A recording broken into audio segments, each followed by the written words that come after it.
Durante mucho tiempo, la prohibición del cerdo se consideró algo extraño, anticuado, casi folclórico. Una norma antigua que muchos intentaron explicar con la higiene, el clima o las costumbres primitivas. Pero cuanto más estudio la Torá, más claro me parece que esta interpretación es demasiado superficial para un texto que moldeó civilizaciones enteras. La Torá nunca desperdicia palabras, y mucho menos crea leyes simplemente para resolver problemas prácticos. Cuando algo está prohibido, hay una profunda capa de conciencia, identidad y espiritualidad involucrada. El cerdo no es un detalle aleatorio. Ocupa un lugar simbólico sumamente preciso dentro de la cosmovisión judía. Lo que parece una simple restricción dietética, en realidad revela cómo el judaísmo ve al ser humano desde dentro. Habla de coherencia, de esencia, de decisiones silenciosas que nos construyen. La prohibición no empieza en el plato, empieza en el alma. Y cuando se revela esta lógica, la pregunta deja de ser ¿por qué está prohibido el cerdo? Y se convierte en ¿qué intenta preservar la Torá en mí? Es en este punto que todo cambia. Esta comprensión no es común ni superficial, requiere estudio, silencio y la disposición a mirar más allá de lo obvio. Y es precisamente este tipo de contenido el que mantiene viva la tradición, generación tras generación. Aquellos que se conectan con esto tienden a documentarlo, porque este conocimiento no pasa desapercibido. Y aquellos que deciden participar en este tipo de reflexión, naturalmente, permanecen cerca. Crecí escuchando que las leyes de la Torá no existen para limitar, sino para revelar. Al principio me pareció una frase hermosa, casi demasiado poética, pero cuanto más estudiaba, más me daba cuenta de que cada detalle tenía un peso espiritual que no se puede explicar en una sola línea. Las leyes dietéticas nunca se limitaron a la comida, siempre hablaban de la conciencia. Cuando la Torá define lo que entra en el cuerpo, le habla directamente al alma. Comer no es un acto neutral, nunca lo ha sido. Toda comida conlleva una energía, una intención, un impacto. La tradición judía entiende que lo que ingiero moldea mi forma de pensar, sentir y actuar. No hay separación entre lo físico y lo espiritual. Durante mucho tiempo intenté racionalizar estas leyes como si fueran simplemente higiene antigua o costumbres tribales, pero eso siempre sonaba demasiado superficial. La Torá no construye sistemas tan complejos simplemente para resolver problemas prácticos. Hay una arquitectura espiritual detrás de cada regla. Lo que parece externo es, de hecho, entrenamiento interno.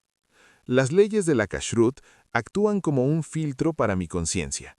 Me obligan a detenerme, observar y elegir. Nada es automático. Comer se convierte en un acto de presencia. Y en este proceso empiezo a darme cuenta de que la libertad no consiste en hacerlo todo, sino en saber por qué hago o no hago algo. Es precisamente en este punto que la carne de cerdo empieza a adquirir un significado que va mucho más allá de la biología o el sabor. Y cuando esta capa se revela, la prohibición deja de parecer extraña y empieza a cobrar sentido de una manera incómodamente profunda. El cerdo siempre me ha llamado la atención por un detalle específico que la Torá enfatiza. Tiene pezuñas hendidas, exactamente como los animales permitidos. A primera vista parece cumplir con los requisitos. Muestra una señal de pureza. Pero al analizarlo más a fondo, falta lo esencial. No rumia. Y la Torá nunca lo trata como un detalle técnico. Es un símbolo. Hay algo profundamente inquietante en esta combinación. La apariencia externa es correcta, pero la incoherencia interna está presente.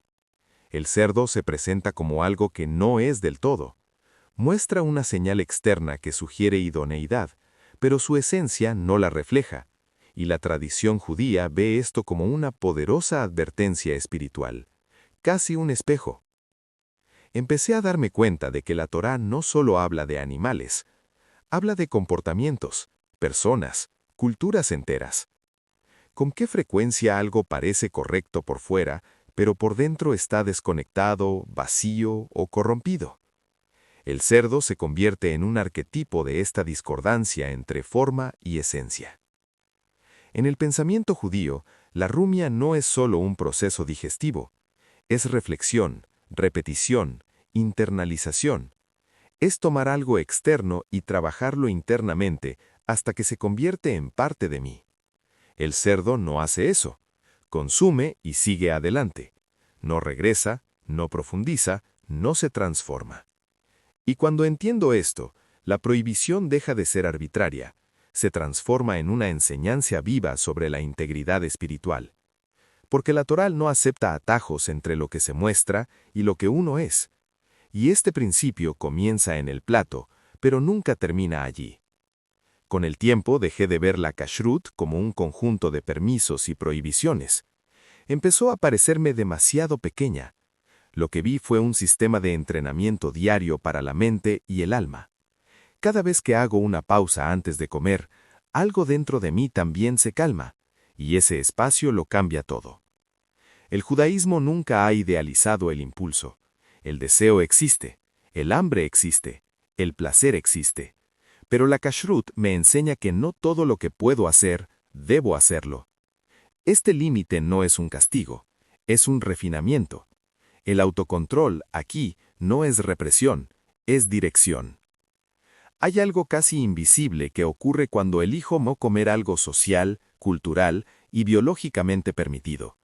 Esta decisión crea fricción interna, y es en esta fricción que la conciencia despierta. Comer deja de ser automático. Dejo de ser rehén del momento. Me di cuenta de que este entrenamiento no se limita a la comida, es desbordante. Si aprendo a decir no al plato, empiezo a decir no a impulsos más grandes, palabras, reacciones, decisiones. La kashrut se convierte en un lenguaje silencioso de disciplina espiritual. Y es curioso cómo el cerdo, en este contexto, representa exactamente lo opuesto a todo eso. Consumo sin retorno, sin procesamiento, sin pausa. Y al compararlo todo, empiezo a comprender que la Torá me está enseñando para algo mucho más grande que elegir lo que me sirvo. Una de las ideas más desconcertantes que me enseñó la Torá es que el mundo no se juzga por lo que parece, sino por lo que sostiene. La apariencia nunca ha sido el criterio principal. Y el cerdo reaparece como un símbolo casi inquietante de esta verdad.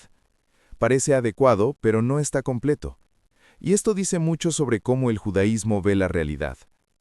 Existe una tensión constante entre lo que se muestra y lo que uno es.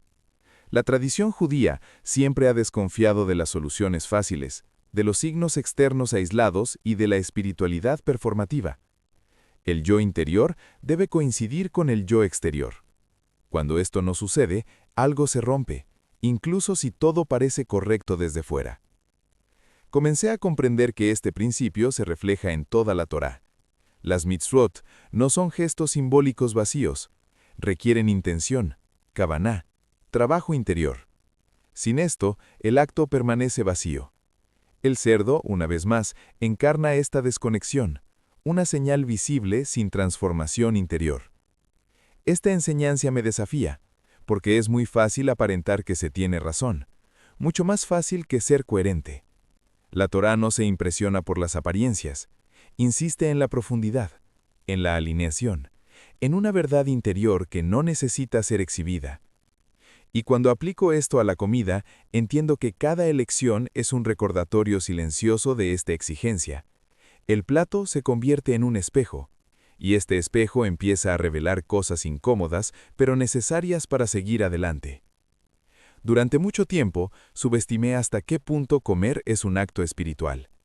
La modernidad ha separado la comida de su significado, transformándolo todo en calorías, proteínas y sabor. Pero la tradición judía nunca hizo esa división. Lo que entra en el cuerpo pasa por el alma.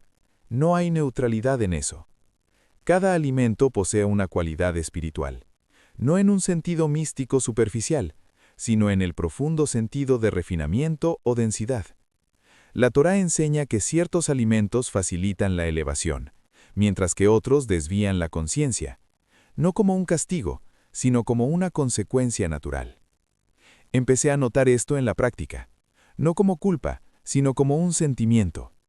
Hay una diferencia en el estado interno después de ciertas decisiones, la claridad, la carga, la dispersión. La tradición lo llama sensibilidad espiritual, algo que se pierde cuando todo se vuelve permisivo. En este contexto, el cerdo representa una energía que no se procesa internamente, no rumia, ni refina, ni transforma, y esto se refleja simbólicamente en el impacto que genera. No se trata de suciedad física, se trata de densidad espiritual. Cuando comprendo esto, la kashrut deja de ser un código antiguo y se convierte en una tecnología de la conciencia, algo que moldea al ser humano desde adentro hacia afuera. Esta comprensión comienza a sentar las bases para una pregunta aún más profunda. ¿Por qué la Torá elige enseñar mediante la restricción y no mediante la explicación directa? Algo que aprendí estudiando la Torá es que nada allí debe ser ciego. La Torá no tolera la obediencia vacía, construye procesos. Cuando algo está prohibido, siempre hay una pedagogía detrás, incluso si no se presenta en forma de una explicación explícita. En el judaísmo, la prohibición nunca es el fin, es el medio. Es un impulso silencioso hacia la maduración de la conciencia. La Torá no dice, no comas cerdo solo porque sí. Dibuja señales, patrones, símbolos, y permite a la humanidad transitar hacia la comprensión.